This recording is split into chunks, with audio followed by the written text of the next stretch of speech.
Hey y'all, Jim here with Sunrise Farm. Thanks so much for stopping by today. In today's video, I thought I would talk a little bit about, here it is in December. It's December 10th, and I'll be seed starting the latter part of this month, at least the first variety, which will be celery. But then also in January, I thought I'd go ahead and talk about how to prepare now for what to seed start in January. And so let's talk a little bit about what conditions those are that might benefit you as well. First of all, I live in the lower part of South Carolina in zone 8B.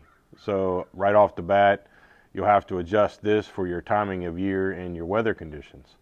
We don't get a lot of frost dates down here, at least not extended frost dates. Obviously we get days of it, but we don't get extended days of it, and we certainly very rarely, if ever, get down below 20 degrees.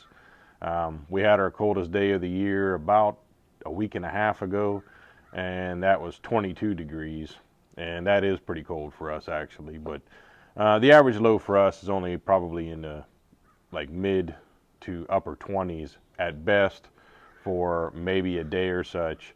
So there's obvious things there about seed starting. As you can see, all the trays behind me, most of the stuff I do, I seed start and then transplant, certainly to begin my year with. So to follow along with those conditions, let's just talk about why I do it and why it may be beneficial for you. First of all, I am a market farmer, and so this will be 2025 will be the start of my third year into market farming. 2024 was the first year we started into doing farmers markets. And I must confess, if you've watched any of my videos throughout the year, we had a very rough year. Anything from plant disease to excessive heat, where we couldn't keep the things watered correctly, to tropical storms that took out over 300 pepper plants, to hurricane that we went without water and power for 4 days, which obviously, if you're doing farming, being without water, it can be quite detrimental. But anyway, all that aside, it taught me a lot. I learned a lot about perseverance and about staying positive, also about the humility of farming and trying to grow your own food. So for our purpose, we want to start the season as early as possible. I sell plants early in the season, into spring. I also obviously am trying to prepare for farmers markets. So right there are two reasons that this may be beneficial to you, notwithstanding the fact that you might just want to get started earlier so you can have your own fresh vegetables, fruits and vegetables in your garden earlier. So I'm going to talk about the varieties I'm going to be seed starting, one of which is the end of this month. And then I'll show you, I'll give you a brief look at some of the growing conditions that I use. Obviously, what I'm talking about, you're going to have some form of indoor growing space for these seed starts. I have a very small 10 by 20 greenhouse, which I'll show you. And then I also have my pump house, which is where my well is. I actually do have a pump house, so it's a small building. I think it's something like 6 by 12. And of course, not all of that space can I use because my pump's in there, but I have built shelves in there, and I can set up a little mini heater in there, and I can set up some grow lights. So again, there's going to be varying conditions on doing this. As you see right now, I'm sitting in my shop. Today is kind of an overcast, rainy, cloudy, kind of not too good to work outside day, which has made it perfect for me to set up and do this video. So why do I seed start versus direct seeding? Well, again, I'll just go right back to what I said. Selling plants, I need to up pot. So if I start in a seed tray such as this is a 242 tray. So that means there's 242 individual seedlings I can plant in here. And so this is how I grow out my tomatoes and peppers and other things. And so if I grow them out in there and then I want to sell plants, well, clearly I'm not going to sell somebody 242 or give them my tray. So I up pot them into little 4-inch plastic uh, planters, plant pots, or perhaps even half-gallon and even 1 gallon, depending on the progression of the plant by the time I sell it or my intention of selling it. A lot of my tomatoes, the indeterminate varieties, I will sell as 1 gallon plants to give people a good head start, give myself a good head start in the market. So again, hopefully I didn't blab on too much and you'll take all of that as information with a grain of salt compared to wherever you live and what your purpose for growing is. So let's jump into what I'm seed starting. And this is not a definitive list. There are so many things that you could plant and grow according to your likes, maybe according to your markets. So again, it's not a definitive list. This is simply what I'm going to grow, and hopefully it helps you.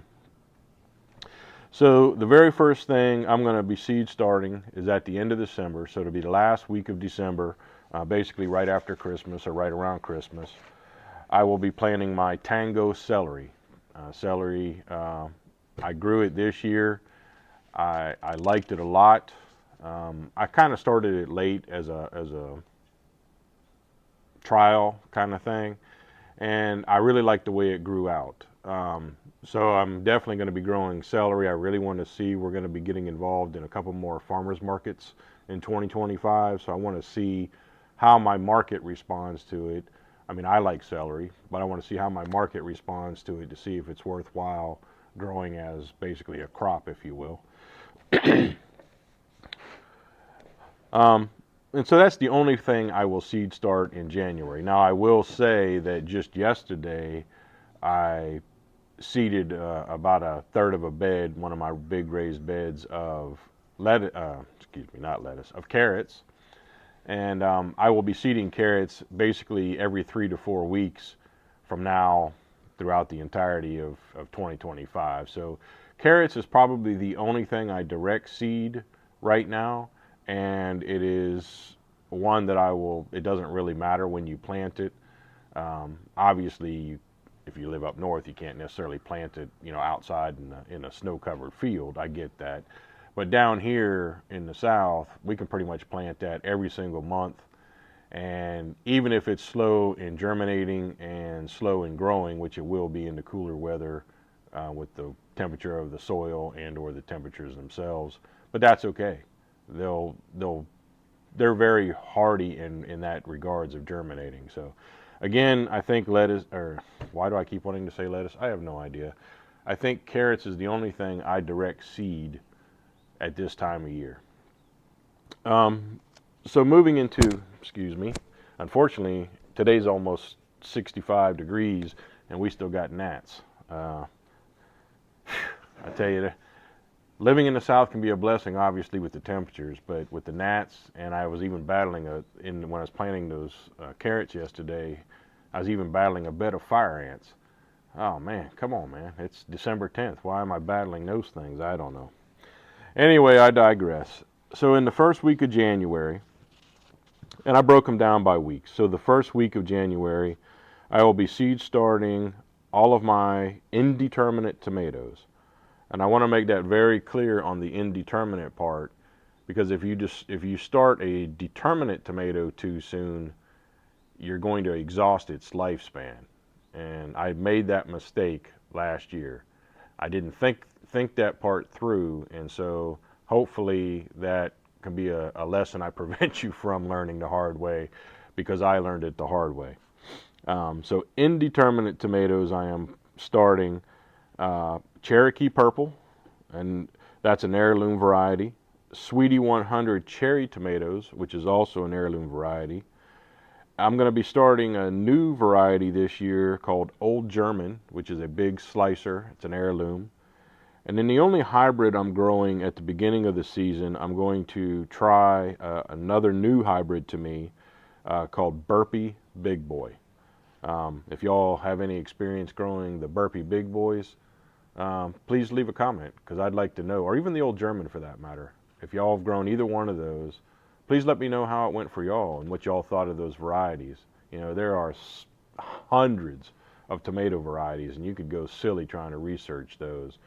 But I keep trying to find varieties that sell well for me in the market, taste well, obviously, for me and my family, and grow well in my area.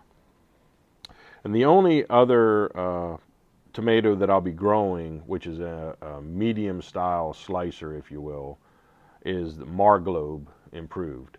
Marglobe, however, is a determinate tomato, so I won't be starting it until later on. So again, the 4 tomatoes I'll be starting are Cherokee Purple, Sweetie 100 cherry tomatoes, Old German Slicer, and Burpee Big Boy, which is a hybrid slicer. Also in the first week of January, I'll be starting my California Wonder bell peppers. My jalapenos, I have 2 varieties I'm going to grow this year. One is called Early, which is one I've been growing for a couple of years with no problems other than Tropical Storm Debbie. It's just a kind of a small style jalapeno, maybe a normal size, if you will.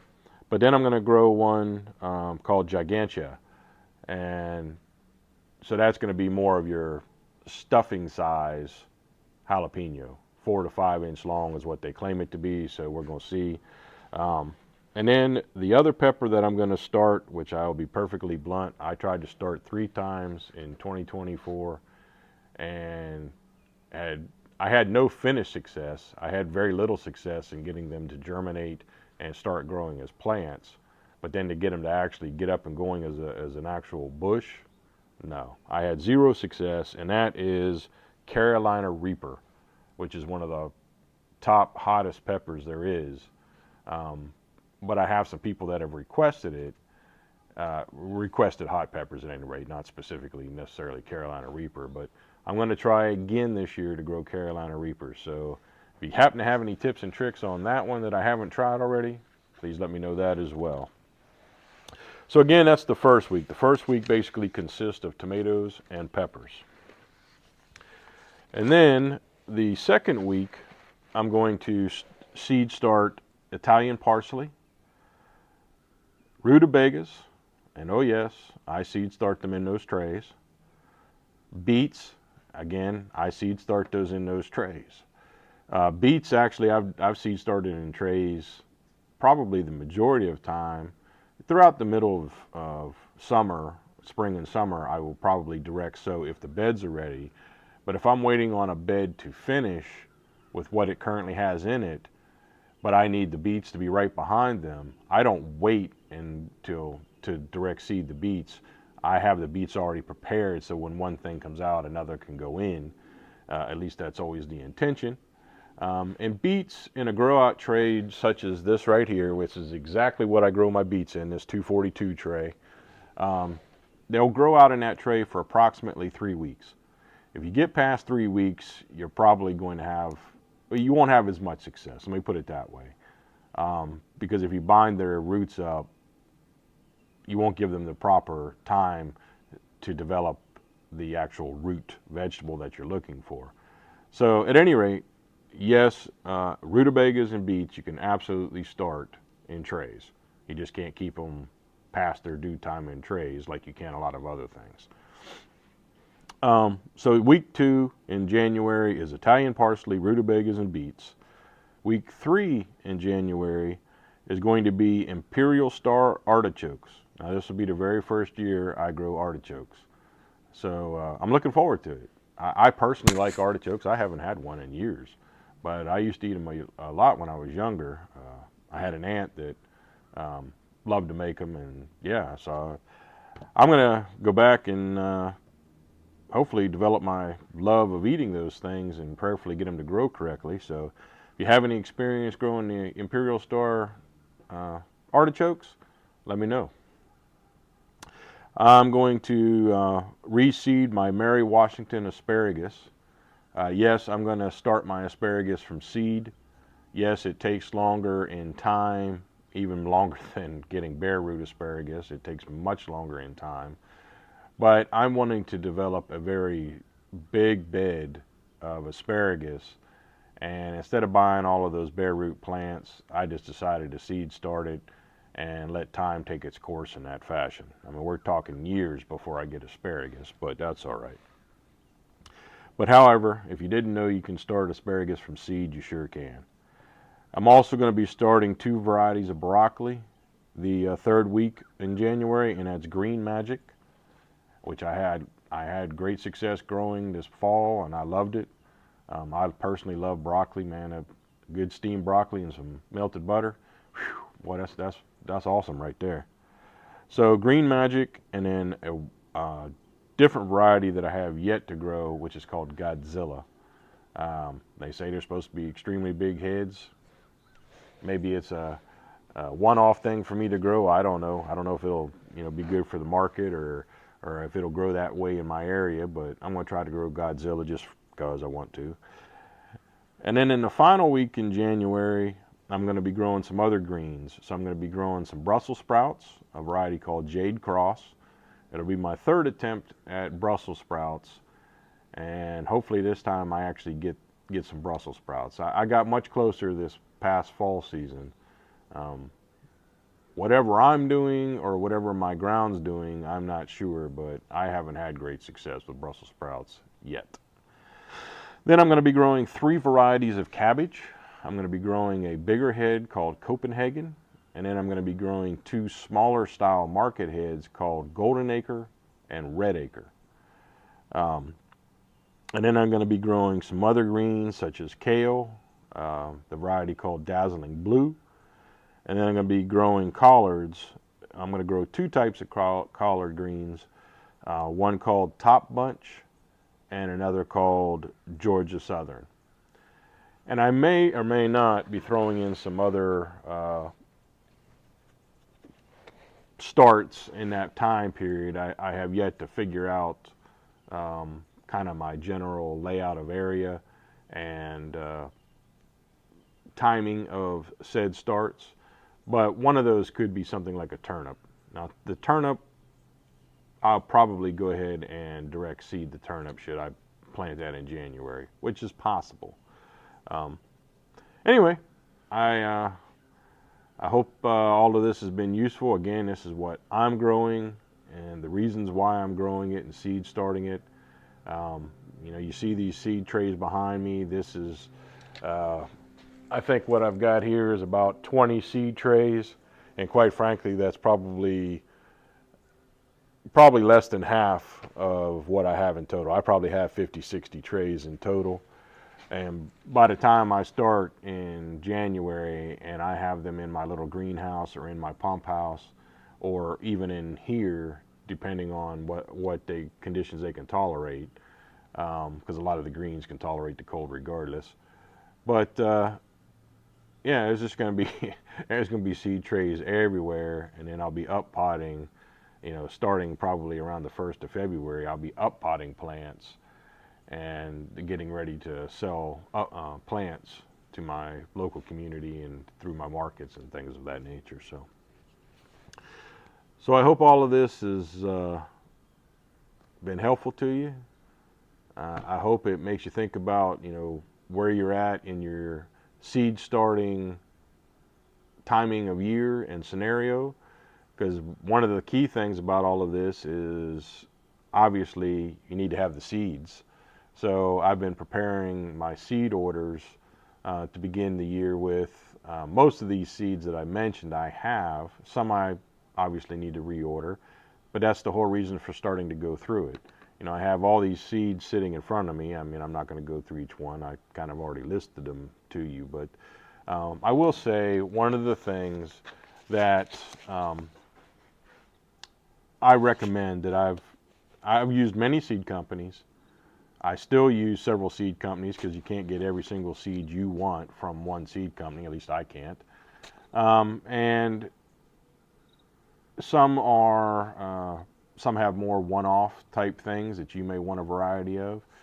And there are just so many good seed companies that I trust that I'm not going to necessarily discount any of those. But what I am going to say is this seed company right here, and it's called True Leaf Market. I absolutely have come to love this seed company. No, I'm not affiliated with them. No, I don't get anything from them. But I'm just telling you as a help to you, perhaps, and it's True Leaf Market. I think it's trueleaf.com or True Leaf. Actually, it's on top of this. It's trueleafmarket.com. And I'll try to put that as a link in my description box.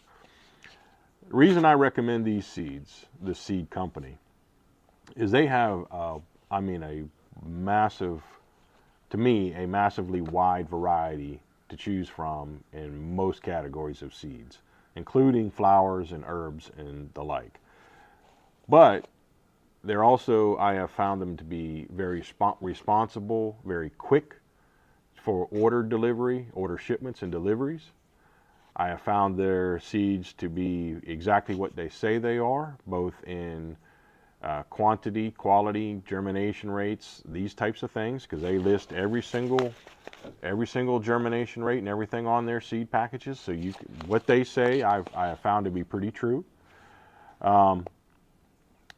And one of the things that obviously cost, right? Cost is about everything.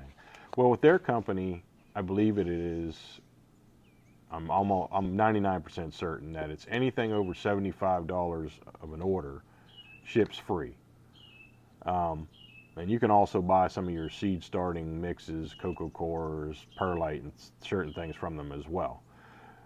But the amount of seeds you get, and this is what has sold them to me to begin with, and then all the other things just enhanced my appreciation of their company, is the amount of seeds you get for the little amount of money they charge is astronomical. I mean, I order so much seed, this, I think this is a 4-ounce pack.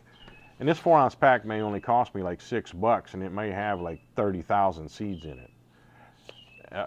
This is spinach, by the way, that I'm holding. But at any rate, speaking of that, spinach might be another one of those I start in January. We'll see. I'll certainly start it in February. But I digress. The amount of value you get and the amount of seeds you get for the money, I would highly recommend you at least give them a look and check them out. Again, I order some from Haas, I order some from Johnny's, I order some from Southern Exposure Seed Exchange, I think is what it's called, and a couple others I've ordered from. So I'm not saying that I order exclusively from True Leaf, but I am saying that I probably order 70%, 60-70% from True Leaf. So hopefully that helps. If you have any questions, please put them in the comments. If you have any helpful advice on some of these varieties I'm getting ready to grow that I haven't grown before, or you've had some different experiences, please let me know that as well. I always appreciate y'all's comments. So anyway, that is seed starting for basically late December and the month of January. And so if you haven't gotten all your seeds together yet, I hope you'll sit down and make that list today and get yourself going there, and that way you can go ahead and get your grow on. Given all the hiccups we had in 2024, I promise you I am completely and utterly ready for the 2025 season. So hopefully you are too. So right here is both my pump house and my little greenhouse that I was talking about. That greenhouse is 10 feet wide by 20 feet long. Let me just give you a quick glance inside, and you'll see how easy it is for me at any rate to just add a little space heater to these two buildings, and that way I can keep my seed starts going at their proper temperature as not to freeze them out.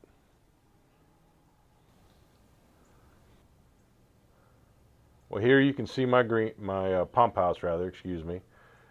And I have a little shelf on the right hand side. I need to kind of fix it up. I did that quickly last year. And I'm going to put an additional shelf all the way down this side of it.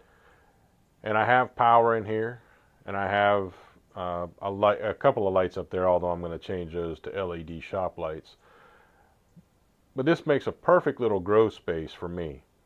So, like I said, this is my pump house. That's obviously the well to my house. So it just gives that perfect condition to get out of both the rain when I need to, and or keeping it warm enough. So now let me show you the greenhouse. And here you go. I have a little bit of lettuce sitting on my table right now. I have some onions that I had an initial problem getting my onions up and running, and I need to get those transplanted into a bed, which I'll be doing here over the next couple of weeks. Off to the right here, because of that same onion situation, I decided to go ahead and start a whole nother round, and you can see by the little green dots they're starting to come up just lovely. And so it stays pretty warm in here, even in those cold days that we had, 22, 24 degrees. It was still pretty warm in here. It was definitely warm enough to sustain the life in here, because you can see all these plants are just fine. And I don't even have a heater in here right now. But because I knew I wanted to put a heater in here, that is also why I put it next to my pump house, so I can just draw that power right out of there and bring a heater over here as well, which will occur. So hopefully that little look at my growing setup helps. That I did a little video on that little greenhouse there. That is just an inexpensive 10 by 20 greenhouse from Vevor.com, Vevor Tools. That's Vevor. I think the thing was like 160 bucks. And to be honest with you, it's been awesome for 160 bucks. So I don't have any complaints with it for sure. And if I could, humbly ask that you go ahead and like, subscribe, and hit that bell notification so you get notified every time we bring out a video. I'd greatly appreciate it. Help us get our channel boosted a little bit. And that would be a blessing to me and my family, which y'all are always a blessing to my family and to myself when you watch any of my videos. Take care. God bless you. Have an amazing day in the Lord, and we'll see you real soon.